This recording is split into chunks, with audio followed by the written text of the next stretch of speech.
Hello, it's Lauren here from You Are Nourished. I hope you are having a great day. I wanted to come on today and talk a little bit about anti-diet. You may have noticed if you've been following me for a while that I am moving much more in the direction of rejecting diet culture, and most of my messaging that you will see out there on my social media and everything along those lines is about ditching diets, right? So I wanted to talk a little bit more about this, why I've been moving in this direction, what it is, what it means for you, and give you some top tips on how you can also become anti-diet and reject diets and diet culture and altogether lead a much happier existence around food. So, anti-diet, what is it? Well, as the name suggests, it is being anti and living against dieting and the rules and restrictions that come with being on a diet. So that means rejecting all of those rules and restrictions and living in a way that's much more aligned with your body and listening to your body better, eating more intuitively, understanding what your body and your mind need, and not being bound by these strict rules and restrictions that ultimately set you up to fail.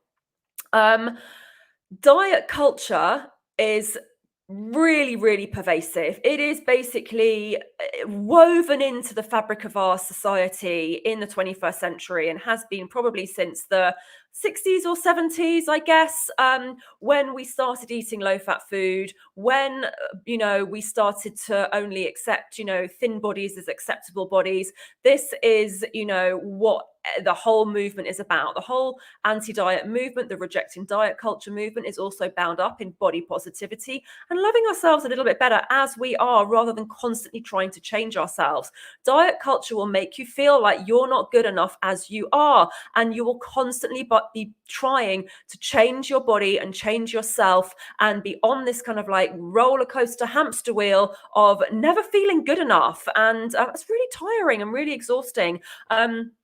And most of the women that I work with, most of the women that come into my membership, that join my challenges, have come from this background of yo-yo dieting, jumping around from one diet to another and never feeling good enough, always feeling like a failure, always feeling like you've broken your diet, broken your food rules, and just generally feeling pretty miserable about it. So let me know if you're watching either live or on the replay. Let me know in the comments, is that you? Are you somebody who has been on every single diet under the sun, always trying to follow some kind of food restriction, some kind of food rules, but always feeling like you're falling short and vowing to do better the next day? Let me know if you're watching. It can be really scary to think, well, what if I don't follow all these rules and restrictions around food? I'm just going to end up eating Ben and Jerry's all day long. Because if I don't have any food rules, if I don't have any, guidelines or ways to keep me on track or on plan, then, and I eat just whatever I want, which is what a lot of people seem to think like intuitive eating is, or listening to your body. Well, my body's telling me I want ice cream all the time. So surely that's what I'm going to end up eating. And it's simply not true. It is a journey for sure. It's definitely not something that happens like overnight. But learning to eat more intuitively and, listening out for your body's signals is definitely a journey that you can learn. And you'll find over time that you don't want to eat Ben and Jerry's all the time. You don't want to eat giant chocolate bars all the time, because you learn what your body needs, what your body wants, and what makes you feel good. And you begin to make choices based on that. And very often those are nourishing choices. It is possible to crave salad. It is possible to crave avocado. I know it sounds weird, but it is totally possible to want those kind of healthy and more nourishing foods, because you know that they give you more energy and they make you feel more vital.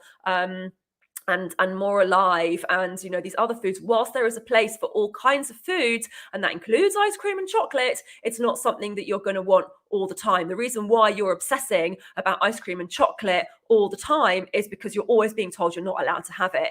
Kate says, my body has been crying out for green vegetables today. Go forth and enjoy bowlfuls of green vegetables. Yeah, and we absolutely do, and that's great. I love hearing that. That's incredible. So I know that it can feel scary to kind of go into this place, well, oh, what if I haven't got any food rules? I'm just going to eat what I want. But there's learning to trust as well.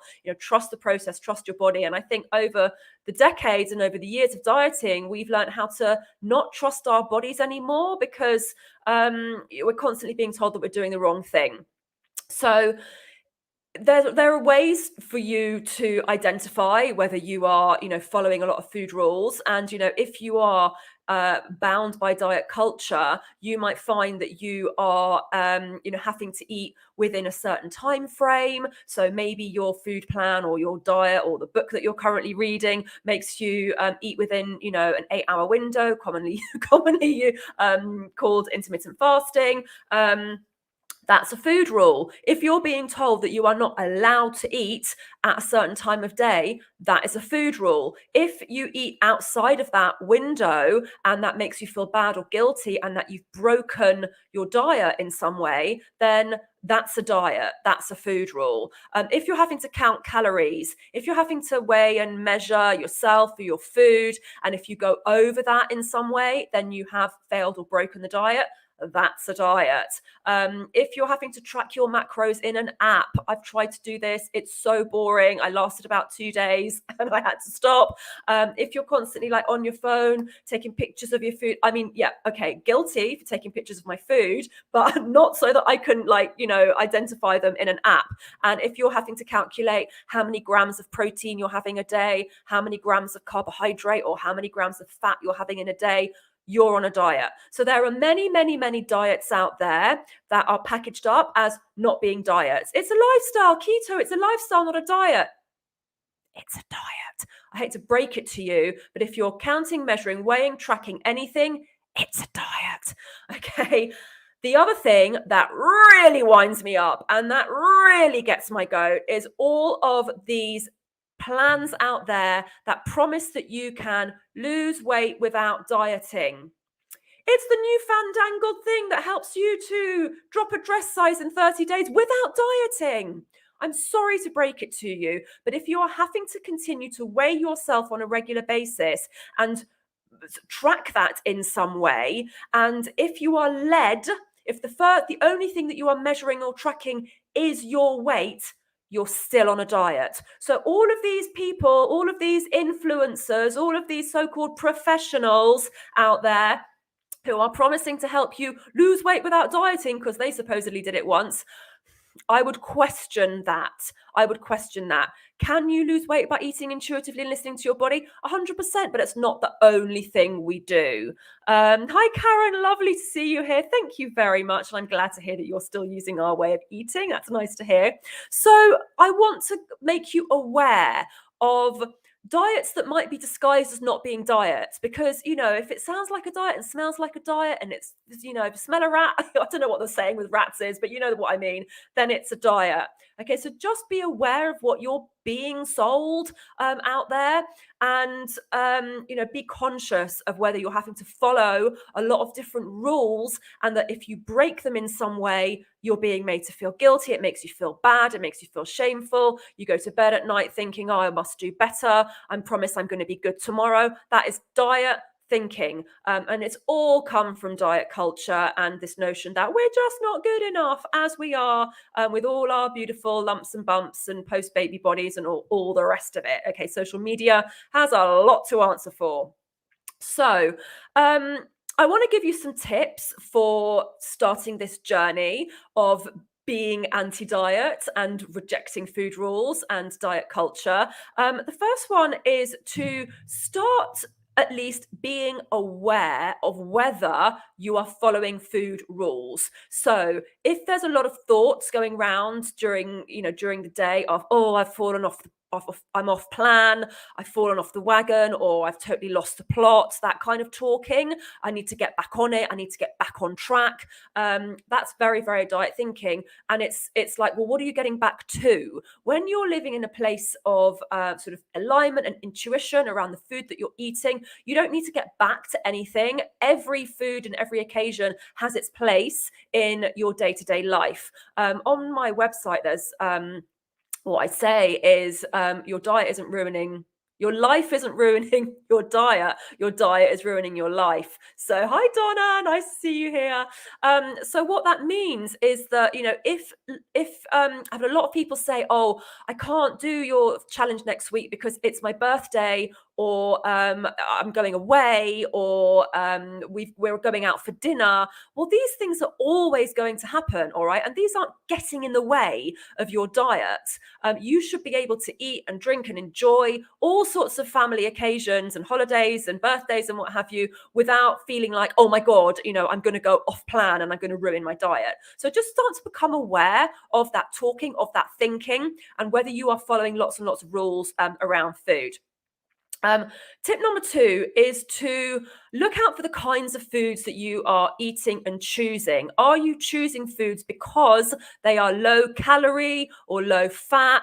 Are you choosing snack bars or, you know, processed foods that have got a little label on them that say only 50 calories or only 99 calories or only X blood net carbs, or and those are that's the reason why you're choosing those foods, because there's got like a sort of some sort of macro tracking-y thing attached to it, or it's low cal or anything like that. So are you picking foods and choosing foods that are going to make how much you eat less, basically? Because what you're heading into there is a real false economy. You're just filling an empty kind of hole which isn't being filled at all with food that's going to fill you up, and you're just going to end up going on a binge later on because you're starving hungry. So just look out for kind of tricks, and they're all out there, all the marketing peeps there, you know, creating all these foods to lure you in. So just look out for those kinds of foods and the kinds of foods that you're choosing, and whether you're going for low fat things because you're trying to save calories, or you're trying to only eat 20 grams of net carbs a day, or whatever, I don't know.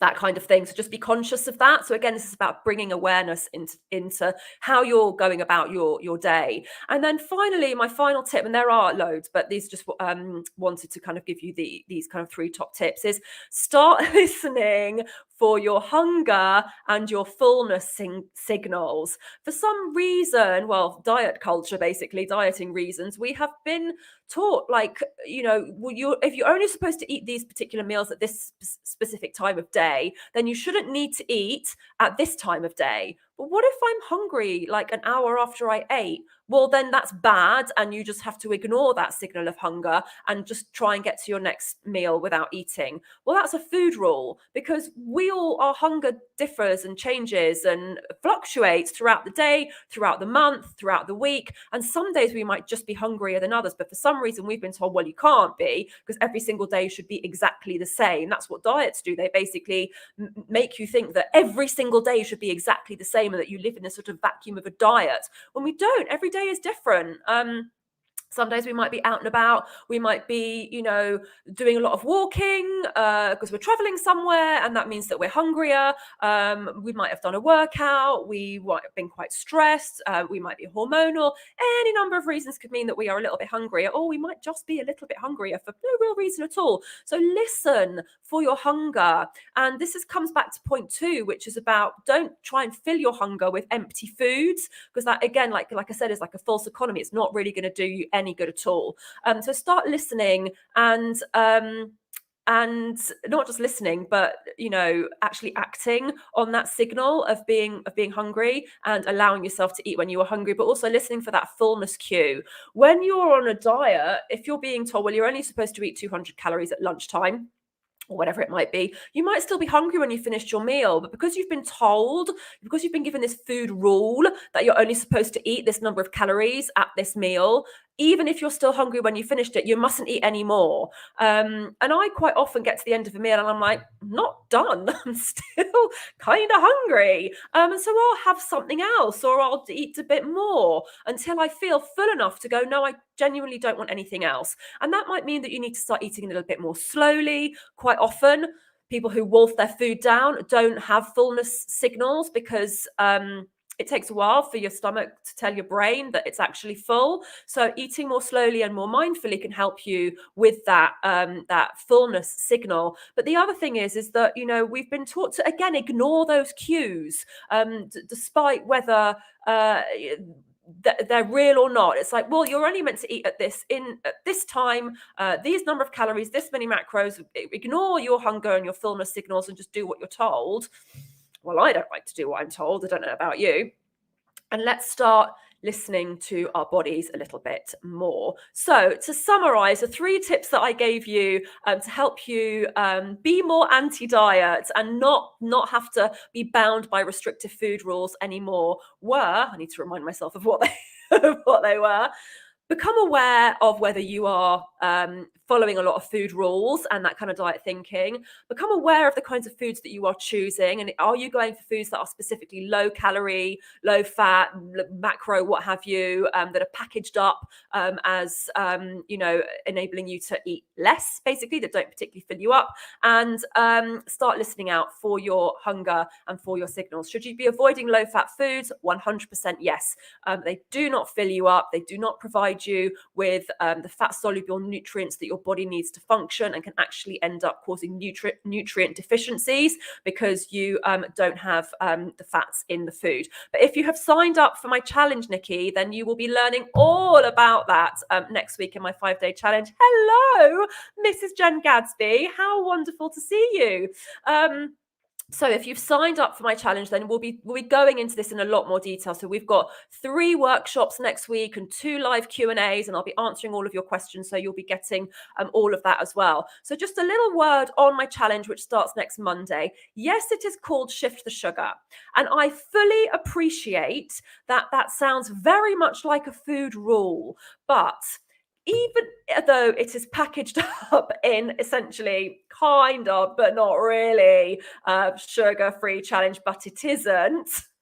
This is probably the last time I'm going to be running this challenge, because I'm moving so much more into the space of, of intuitive eating and anti-dieting and ditching diet culture and all of that. So in all likelihood, the next time I do an event like this is going to be much more around what I've just been talking about. But Shift the Sugar, thank you, Jen. Shift the Sugar has been going since 2017. It really is great. You're going to learn so much. But what it is about, it's less about shifting sugar, and you certainly won't be shifting sugar for life, because I don't believe in that at all. It is about shifting your relationship with sugar, but that's a little bit more of a mouthful and less marketable. So for now, we're still calling it Shift the Sugar, but it is about your relationship with sugar and your relationship with food in general. And we'll be talking a lot about food rules and dieting, and really how dieting is linked to your sugar cravings for so many reasons. We're going to be looking at the physical reasons why you have cravings and how that's linked to dieting, the emotional reasons why you have cravings and how that's linked to dieting, and the mental and mindset reasons why you have cravings, again, linked to dieting. So you will see it all come together in one beautifully packaged up 5-day challenge, which includes a meal plan and recipes and a shopping list and a prep guide, so that you can learn how to eat real food. So as Nikki just asked, should we be avoiding low fat foods? You will be learning all about that next week, and you won't see a low fat food in sight. And I know that's terrifying for those of you who have been told for many years that fat makes you fat and you mustn't eat, you must only eat low fat foods. But how has that helped you and served you up until now? So I'm just going to leave that one there. This is about trying something new, doing something different, and really learning that diets don't work. They just don't. Well, they do until they don't. So you can only stay on a diet, you can only follow a certain number of restrictive food rules for a certain period of time before you go, I don't like this, I don't want to do it anymore. And you fall off the wagon and go back to all of your forbidden foods. This is about learning balance, for want of a better word, but peacefulness around food, and just really delving into that mindset, that all or nothing mindset, which is what basically dieting teaches you. So Charlotte says, not everyone, not only diets, food plans, program, also traditional workplace lunch hours, amongst others. I'm not sure what that means. Sunday lunch is 1 o'clock. Tradition, yeah, absolutely. Tradition is completely, that's completely fine. What I'm talking about are, food rules around dieting, which is essentially around making you, feel less than you actually are, with regards to feeling like you need to lose weight all the time. So we'll be covering all of that in the challenge next week. So if you've not signed up, head to the link here here, laurengayford.com/shift to sugar. It's just £5. Like I said, this is the last time I'll be running the challenge this year. It's the last time I'll be running it for £5. It might even be the last time I run it all together, but don't worry, there'll still be lots more exciting things coming up next year. But really, really join in with this. I'm really, really looking forward to seeing you all on the challenge. If you've got any questions for me at all, then let me know in the comments below. Myself and my team are here to help and support you. And if this has been interesting, if you've enjoyed it, if you know somebody else who might find it of value, then please do share it with your friends and family and let them come to the challenge as well. And then a little bit more about how to stop dieting, get off the roller coaster of yo-yo dieting, and find more happiness and peace around food. With that, I wish you a wonderful day, and I will see you back here very soon. Take care. Bye.